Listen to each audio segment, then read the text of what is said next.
participants of the summer school. Title is up there.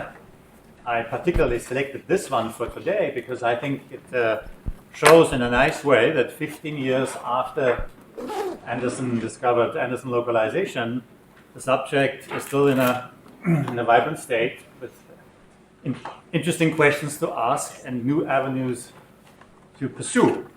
Absence of diffusion in a nonlinear, I guess that's the main point here, a nonlinearity, nonlinear Schrodinger equation with a random potential. Please. Okay, so first I would like to thank the organizers for giving me the opportunity to talk, especially in this quite exciting session. So I would like to present first the equation, and it will stay right here. So it's basically the Anderson model formulated. It will be written 1D.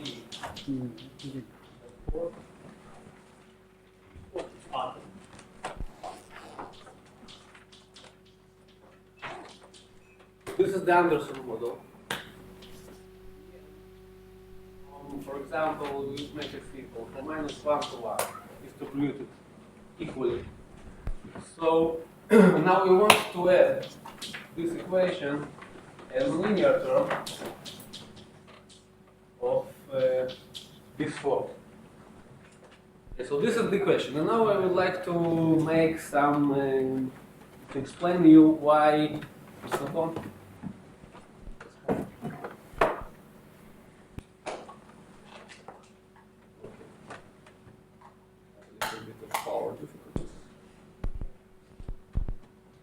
Okay, so I want to give you a little bit of explanation why this equation is important. Okay, why this kind of nonlinearity, and why in fact to introduce nonlinearity to linear equation. So you can consider this equation, which is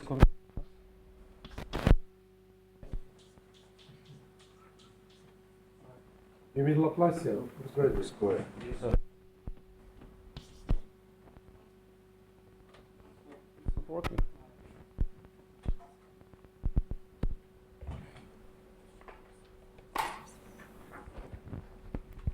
Test. I'm not speaking loud enough.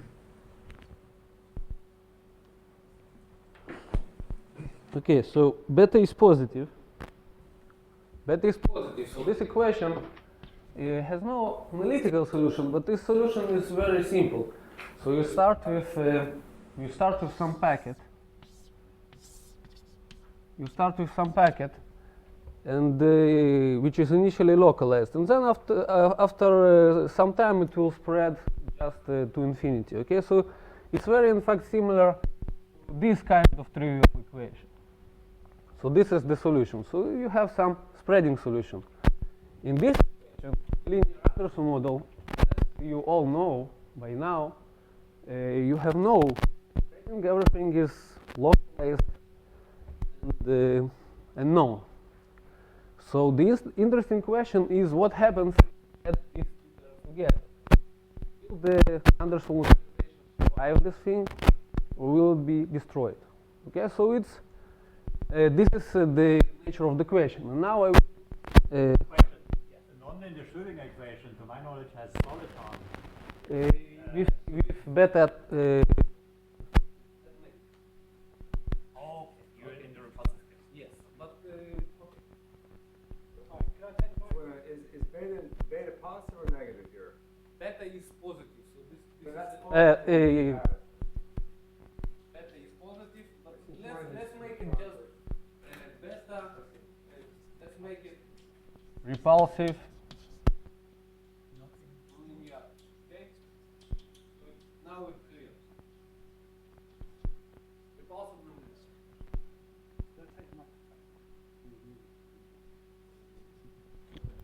I'm going to take it away. It doesn't like my work.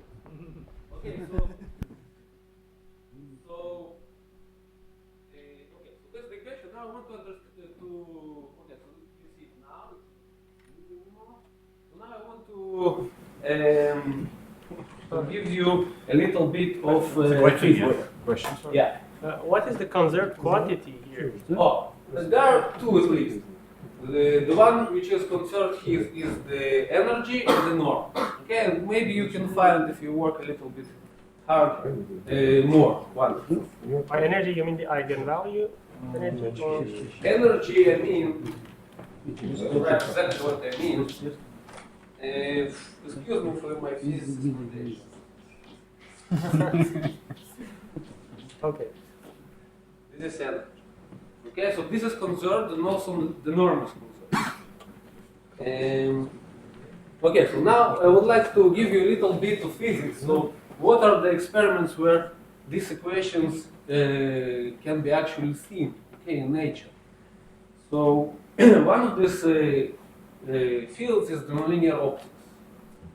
Okay, so how we get this equation in optics? You know that optics is described by Maxwell's equation. But it appears that in some approximation, which is called an aperaxial approximation, the Maxwell equations can be described exactly like with a Schrodinger equation. When instead of the potential, the refractive index takes place. There is a little bit of a manner of sign, but this doesn't matter for us. So where the nonlinearity comes in optics, it appears also that there are some kind of materials which react nonlinear to light.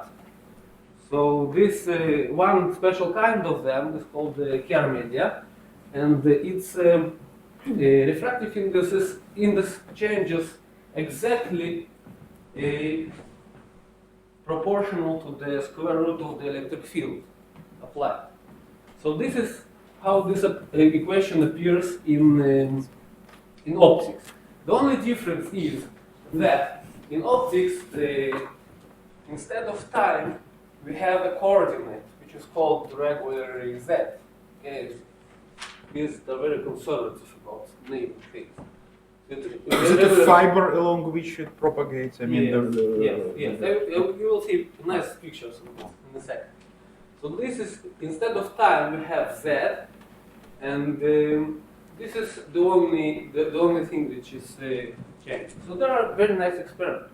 Yes. So I want to make a small clarification. Your formula for the energy should be nonlinear in the psi, right? Sorry? Yes. Yes. So the H, the Hamilton. Yeah, this notation is.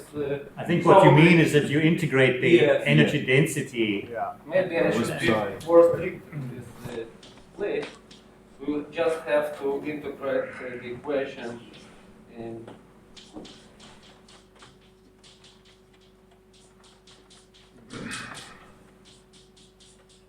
Okay, now it's. Yeah. Okay? So this is the energy. Okay, so I will show you a little bit of picture of these experiments. So let's start from 1D. So in 1D, what people do, they make okay, they make this waveguides array. So this is a wafer of guiding material, and they draw this waveguides on top. This is very complicated technology to draw it straight and so on, such that the height of these barriers affects the refracting index for the light which propagates here in this yellow here. So what they do, they put a laser here where I put it, and then he starts to propagate. So if there is no, if the waveguides are regular, like they are drawn here, so there will be a diffraction. In fact, it will be a special diffraction, which is called discrete diffraction, but never mind for us. So this you see here. This is a picture on the CCD camera with the light which is coming out of this waveguides array. So this is a periodic array. We have an expansion of this. Now, if we make this array disordered, so this is effectively like making just regular Anderson rule, and then we see immediately here that the light is localized. Okay, so this is the first experiment in optics which was done in 1D, which demonstrates localization. And now we switch. Okay, so we did in 1D. So now we want to do 2D. And this is a very nice experiment which was done at Technion, in fact, where I study, by Tad Schwartz, and this is the Motisegev's group. And they did a very nice thing. So it's very hard. Imagine we want now to make this waveguides in 2D. It's very hard. It's technologically very hard. But there was an ingenious invention of photonic lattices. So what people do? They make a slab of materials which, like I said to you before, reacts to light with proportional to its intensity. And then by putting here in this slab a few laser beams, they can write any potential they want by an interference pattern. It's a very remarkable thing. There is a little bit of work needed, in fact more work, much work needed to make this potential not changing with respect to the z direction. Okay, now we have a microphone. Okay. So now I say everything for the people behind. Again. So we write this lattice, and now we want to introduce some disorder. So how they introduce disorder? So disorder usually introduced by some speckle pattern. So there is, imagine for yourself just a dirty glass, and then you shine your laser through this glass, and you have a diffraction pattern which looks like completely mess. So they shine this on this slab also. So we have here a lattice which was written by lasers, and now we have additionally disorder. So it's a disorder two-dimensional lattice. And then again they put a laser here, and remember z is time. They put it here, and then you see that if there is no disorder, so it spreads. And if you introduce disorder, it's completely localized in one point. Okay? This is what they do. So in fact, in this experiment, they had a little bit of difficulty, because you see in the real world, you cannot really play with the length of your slab. So it's fixed, and then it costs another $1 million to produce another one. So what they do is, instead of playing with the thickness of this, they just playing with the strength of the disorder. So what you see in these graphs here, okay, my laser went out. Here it is. So you see in this graphs here is the effective width of this beam as a function of the disorder level. And you see that this graph saturates in some point. And okay, and this is inverse participation. I would not want to discuss this. Okay, this is what regarding optics. Now, another field which uses this equation pretty much all the time is Bose-Einstein condensation. So it appears that, okay, so everybody knows that many body problems are very tough, and then nobody knows how to solve them, only in some particular cases. So usually what people do is they make a mean field approximation. So if one do this mean field approximation to bosons, he arrives to exactly this equation, which is in this field known as the Gross-Petaevsky equation. Okay, so this is just an equation. This is just an equation for the function, the wave function, the macroscopic function of the condensate of bosons. So there are also experiments with them. I think I will skip this. This experiment is also quite, you see the date, also quite recent. Okay, so now I want to get to our problem. Okay, this was a physical introduction to get you interested. Now I I want to say what we know about this. So we know that for beta equals 0, without this nonlinearity, if I remove this nonlinearity, so okay, so this is simple, this we all know. We have localization. So we know that, okay, this high disorder thing is, I don't need it in one dimension, but we know that all the states are exponentially localized, and more than that, we have dynamical localization. What I mean by dynamical, we don't discuss it in this course because we deal with linear systems. So it's quite a natural thing. When you know how to solve your linear operator, you know its evolution. It's very simple. You just expand it in his eigenstates and you know his evolution. But in nonlinear case, it's very complicated because in nonlinear case, you don't have eigenstates in a sense you know. And also, if you know them, you cannot say anything about the evolution in time. Okay, so in fact, there are really different problems to find the stationary states and to know how the states evolve with time. Okay, so here I will bring you a little bit of arguments what physicists do regarding this problem. Okay, so the first argument is quite simple. So imagine I take a distribution of physicists and I just sample one randomly. So usually it will say to me, okay, so let's do this, let's watch on this equation. So it will say to me it spreads. Okay, so when it spreads, we wait just long enough that this term becomes so small then I can throw it away from this equation. Okay, then I throw it away from this equation, so everything is localized.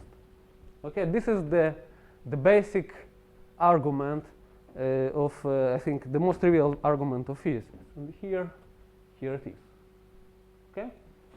Then the second argument is a little bit more sophisticated, and he is due to, in fact, it is much more sophisticated. It's due to Shepelansky. And this is arguments. I will explain them in the second. Just you can not read it. This is I don't know how here people familiar with chaos. This is Alachirikov kind of argument. Is they say like this. So the packet is spreading. So the typical energy difference inside the packet. Imagine your packet here, and its width it's n. Okay, we denote its width by n. So the typical energy difference is 1 over n. Okay, this is of course not rigorous. It's hand waving, but this allow me a little bit. And then we will compare this to the nonlinear term. So the nonlinear term, we'll call it d omega. It is beta psi squared, okay? But we know that the norm is conserved. So the half of this is more or less 1 over square root of n, yes? So this is equal, let's put here, okay, for the mathematician. So this is beta over n. Okay, so and now enters the argument. It says more or less like this. So if d omega is bigger than d omega, namely that the difference between, and let's write them. So it's 1 over n is bigger than beta over n, or beta is less than 1. So if this happens, so the difference between the linear modes in energy is much more than this nonlinearity term couples them. So what does it mean in human language? It means that everything will be localized. And then this is not happens,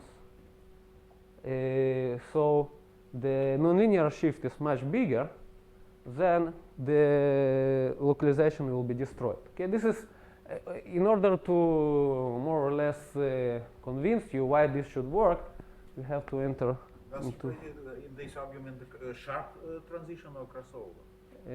This means a sharp transition.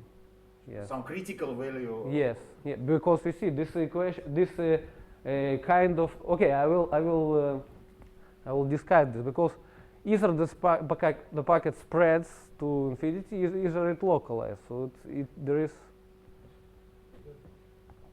You measure just the return probability at 0. Does it go as beta tends to 1 smoothly or with jump? Return probability. I don't know how to calculate it here. Myself also, but Okay. Okay, so let's continue. This is this type of argument.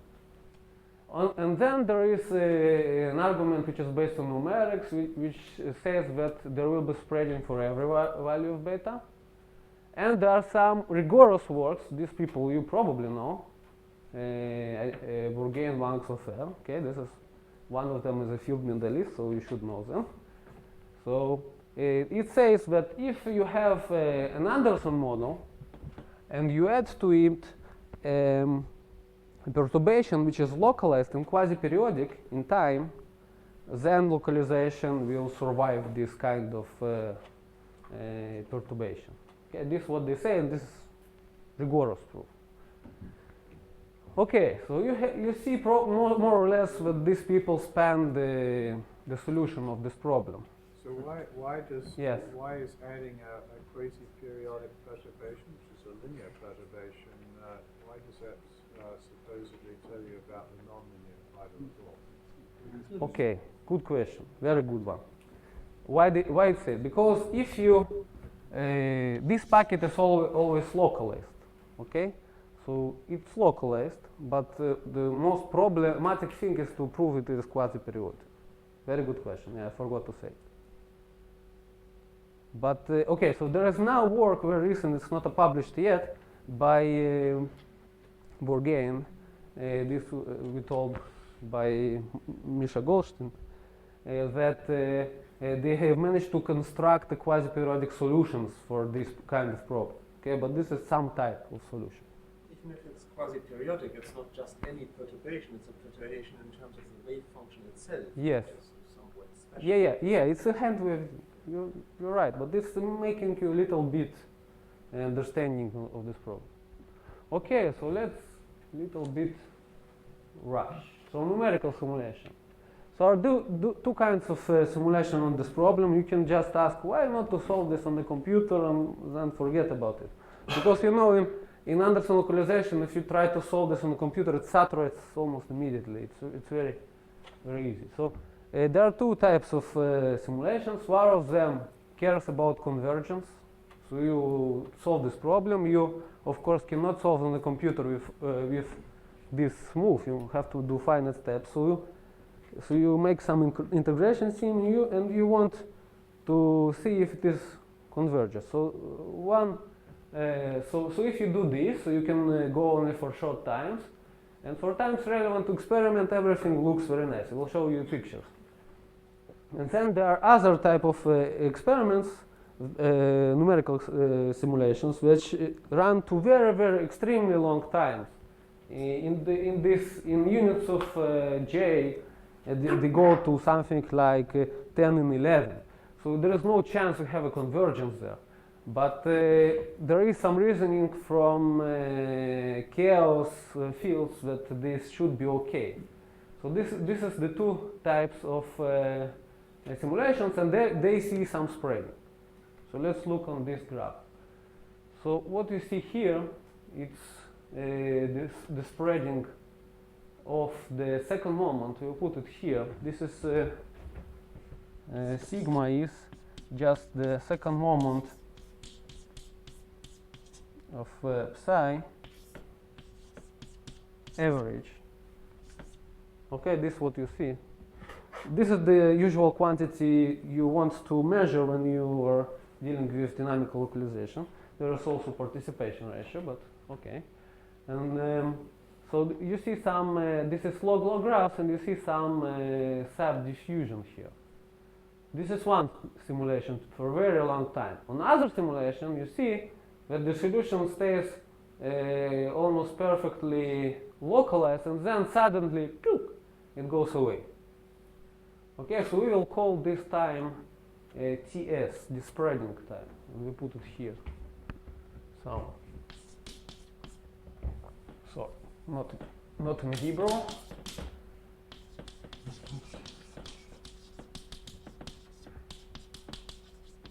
Okay. What is the difference in parameters between these two? Oh, I don't remember, but they are pretty much the same, just different numerical schemes. Yes. What are these curves on the graph? These curves are the numerical data solving this equation. The difference between The difference is just different values of this beta. Okay? So for bigger beta, it happens earlier. Okay, this is what you see. So it's quite hard, I say, to decide what's going on. And this is how the wave function looks like in logarithmic graph. So you see it's exponential at the ends. So some physical logic do work when the nonlinearity is very low at the ends of the wave packet. So you really see an exponential decay. And there is some work on this which was done by my supervisor Shmuel and Alexander Yomin about this, but not for any state, just for stationary solutions. Okay, so we talk about the numerics. So the main problem with numerics, I will not say about everything here. The main problem about numeric is the lack of the time scale. Okay, we don't know what is the time scale here. Okay. So this is our results. They are okay. So I will state them. So first, this is a result for small times. So for small times, what we be able to prove is that there is the packet is exponentially localized. This I will try to show you on the board. For any beta. This is for the beta should be smaller than 1, something like this. And then we have this is now in a conjecture stage, but we are trying to prove this, is that for large times in small nonlinearity, the spreading of the wave packet is at most logarithmic. Okay, so it cannot spread too much. So okay, so now this is the equation, and now I have to use the board. So I will show you what we have managed to do. So basically, what we will see now is some perturbation theory in beta. So let's do it. So what we want to do is we write the equation, and now we expand it in the basis of linear eigenmodes.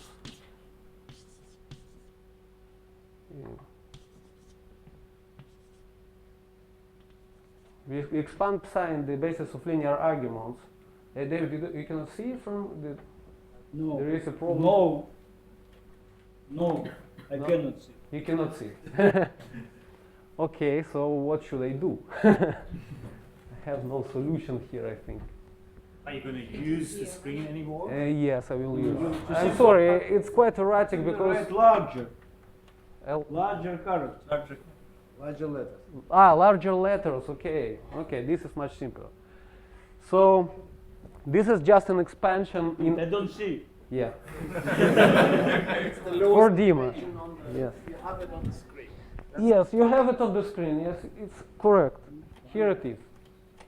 Yeah, it's written on the screen. It's written on the screen. It will be duplicated sometimes, but I just want you to follow this because it's very, very easy. So if I write the equation, I insert this in the equation which is written there, I just insert it. So I will get, now I'll write really large. So I will get this equation. and it is a coupled equation.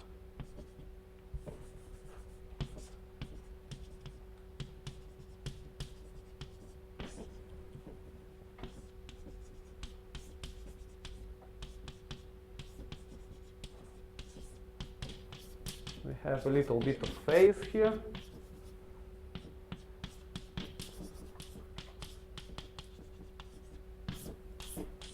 So we'll have this equation, and now I have to explain what is V.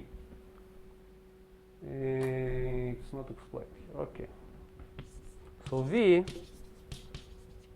is just an overlap integral, and we'll discuss its properties. Un x u m1 x u m2 x u m3 x sum on x. This is an overlap integral. So we have to understand how it behaves.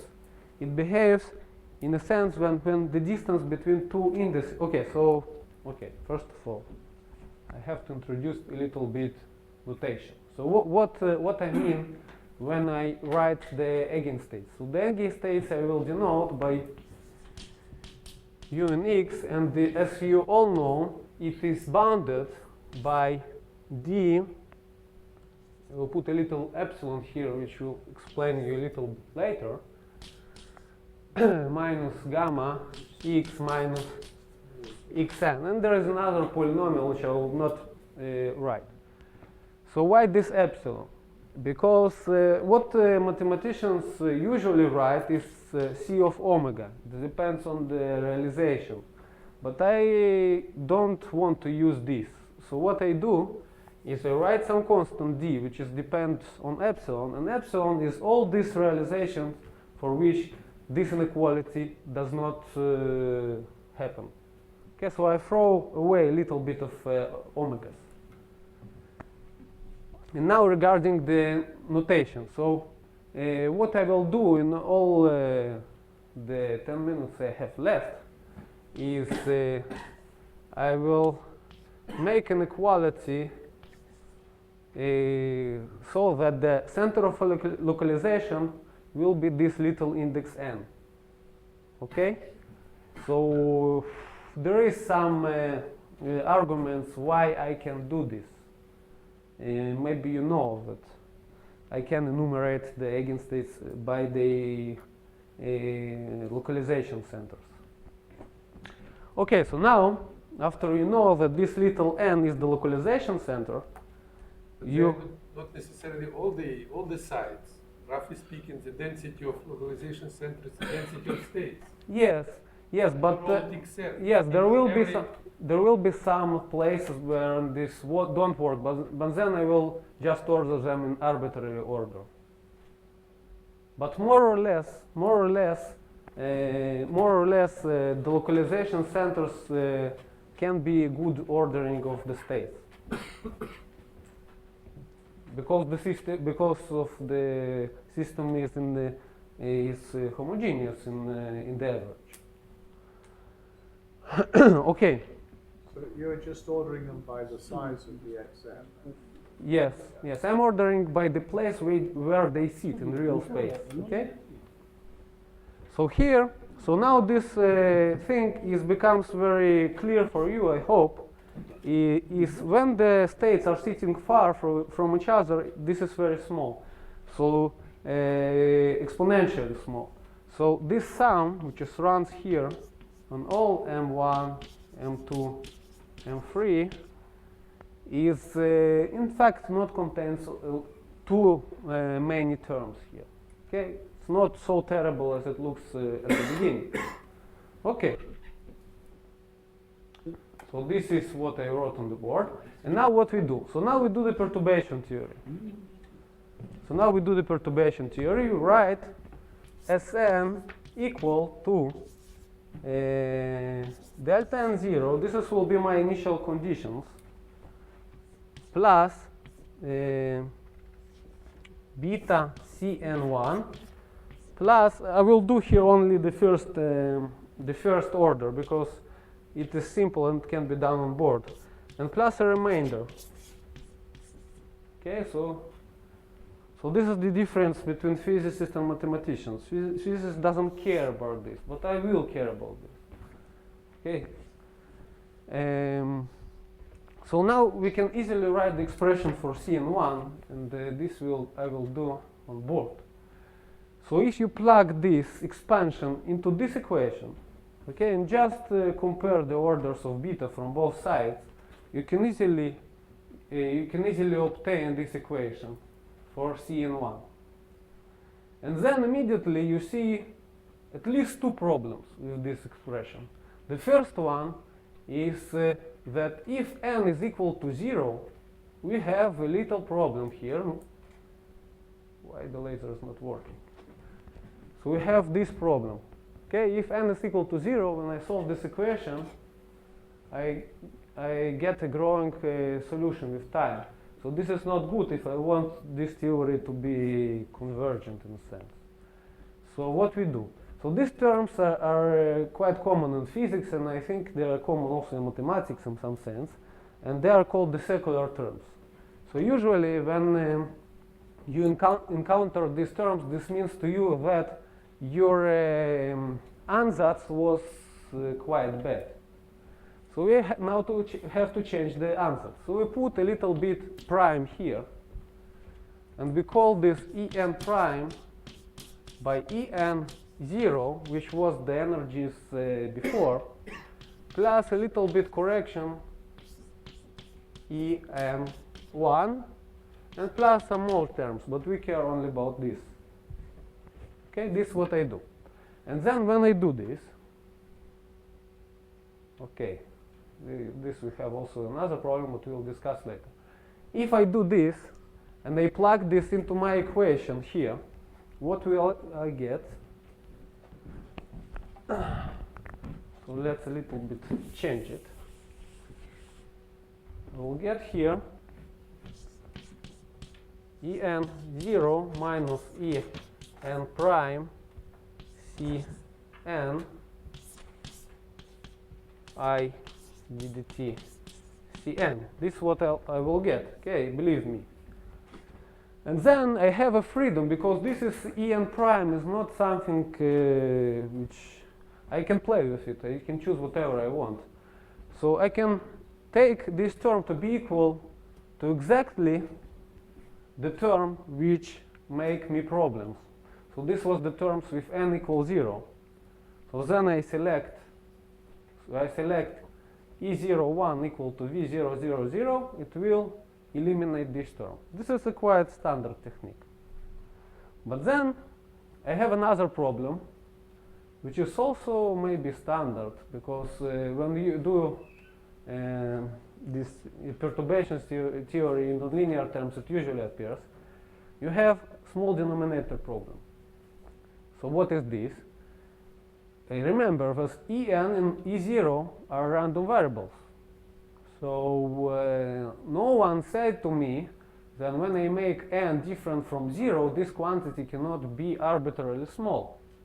And when it will be arbitrarily small, I will have again this kind of problem. Okay, so this problem is much more serious, and we will deal to it here with this slide. So I will not show you the proof because it's a very lengthy one, but the essence of the proof. So let's make it simple for this expression. So what we want to do is we want to bound the average of this quantity, and we want it to be smaller than some constant, roughly speaking. So what we do is we use an approach of which was developed by Eisenman and Molchanov. I think Molchanov should be here. Yes? I don't know. Okay. So it was developed by Eisenman and Molchanov, and this was an alternative approach to the multi-scale approach which was used before, and it was very difficult to understand for people. So they developed some very elegant approach to localizations which enables them to prove a localization in a matter that I can understand, okay, as a physicist. And I really suggest for you to read the paper. It's very elegantly written. So what they basically do, they say that if I average this kind of quantity, which just resembles you more or less, I don't know, the Green's function maybe.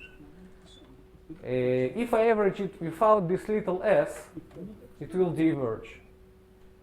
Okay, so what I have to do, I will put a little s here, which is smaller than 1, and this is the cause of the name fractional moments. And then it will allow us to deal with this kind of divergence and to actually be able to prove this kind of bound. And then if we have this kind of bound, it is quite easy to continue and to show that the pointer is not worth. Okay, that this expression Vn 0, 0 divided by this little denominator is just an exponentially decaying function with some probability, of course, because we have to introduce some probability. Okay, and after we done this is because now I'll be very, very fast. Now, in order to close this thing, we only bounded the first term, and I can show you. I will not have time to show you, but we can bound any order of this perturbation, order by order. This is because we can just get these expressions for the orders in a constructive way, and also to eliminate the secular terms in a constructive way. This is quite technical. And after we've done this still order, for example, n, we still have to do is to deal with the remainder. Okay, so I said to you before, physicists doesn't care, but mathematicians do. So we have to bound this remainder. So I don't have really time because I promised to Jan to be on time. So what the technique that is common, I think, in this area of nonlinear equation is to use an argument which is known by a bootstrap argument. So if you are familiar with Baron Münchhausen, so this is the story about a guy who get up himself. So this is a kind of circular argument which can be rigorous and very powerful in mathematics, and it is used very commonly in the field of nonlinear equations. So this is the technique. I will not show you how it is applied here. So in partial summary, when you do this, so I remind you, we bounded this term and we managed to bound the remainder using the bootstrap argument. Then finally we will have this theorem which says that the solution is exponentially bounded for times less than beta squared. Okay, and I think that I will stop here because otherwise Jan will kill me, and I really don't want it to happen.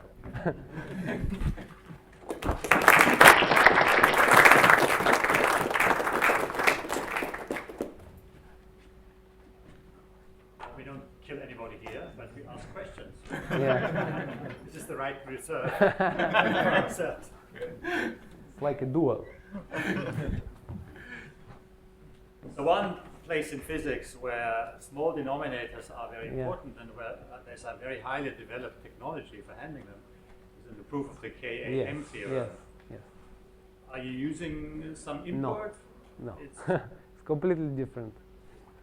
It's not to deal with, they deal with this rational numbers and some estimates on rational numbers, so we don't deal with this because we have a very good mechanism for localization about these energies. So what happens beyond? You had the second statement about at most logarithmic spread or whatever. Yes, this is if you do this to, I did this only for one order, but if you do the calculation, it's a very lengthy one, to any order, you can show Okay, we are not able to show it yet in mathematical sense, but for physicists, myself as a physicist, it's quite almost sure that it will spread only logarithmically. And there are also some hints on this in the work of, I don't know if you're familiar with Wei-Min Wang. She's working with Bourgain, and they were able to prove that the norm doesn't spread faster than log, something like that. Have questions there? Tom? Yeah, so what is the result of Bourgain and Wang you're quoting here? Now what I said? Yeah. They're saying that well, I have to draw. It's not so. Maybe I will tell to you in slide because it's quite a lengthy explanation. They say basically just that if you have this wave packet and then you introduce some delta here and you just take the area under that from this point where it is equal to delta, then this weight doesn't grow more than logarithmic. And this is for the non. Yeah. This is for the same equation. Exactly.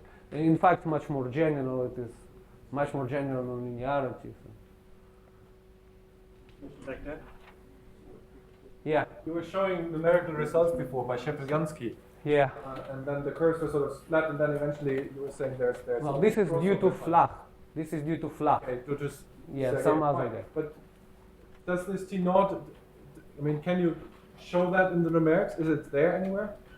Yeah, in fact it's quite amazing, but nobody understands these numerics. Why does it happen? So I wanted to discuss this spreading time. Why it's happened? It's very strange that for a huge amount of time nothing happens, and then suddenly it goes away. Nobody understands this. Why? But I mean, you have shown three graphs. I mean, three curves in the graph. Yeah. And some of them were exploding later than others. So Yeah. is it consistent at least with saying those which explode later have a smaller beta? Yes, it's consistent in this sense. Yes. Yeah, my question was also related to this numerics. So Yeah. if you can somewhat, in a physicist sense, prove that the wave function only spreads logarithmically, how does this fit into this numerics picture? I guess you had some. If you want, because okay, if you do some fitting, go to computer, do some fitting. So very slow power laws fits quite well to whatever you like. I can fit whatever you want to this. It could be saturating, it could be logarithmic, it could be whatever you want. Just a matter of life.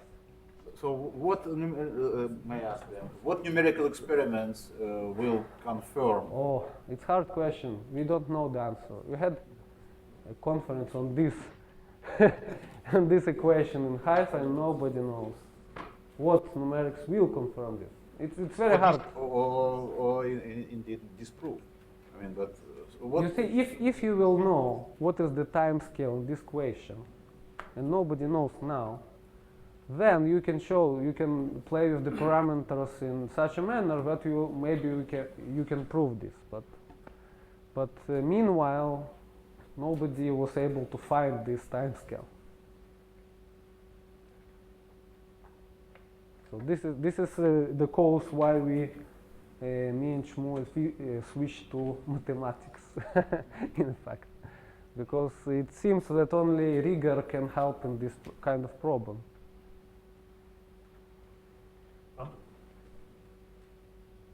Yeah. What will happen if you take not active nonlinear? Oh, in the linear case, sorry, in 1D case, no, it will be the same. In fact, here for our results, we can make beta positive, negative, it doesn't matter. But intuitively, you know that if it is attractive, so it plays the same game as localization.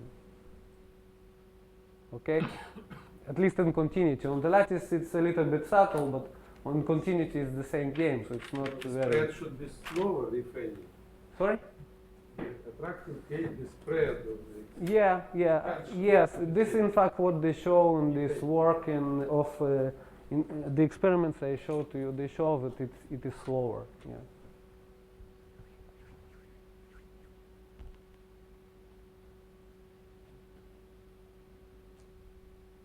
Okay, so I suggest we break for 7 or 8 minutes. Let some fresh air in. Just get up and sit down again, and Anderson will take over at 5 o'clock sharp.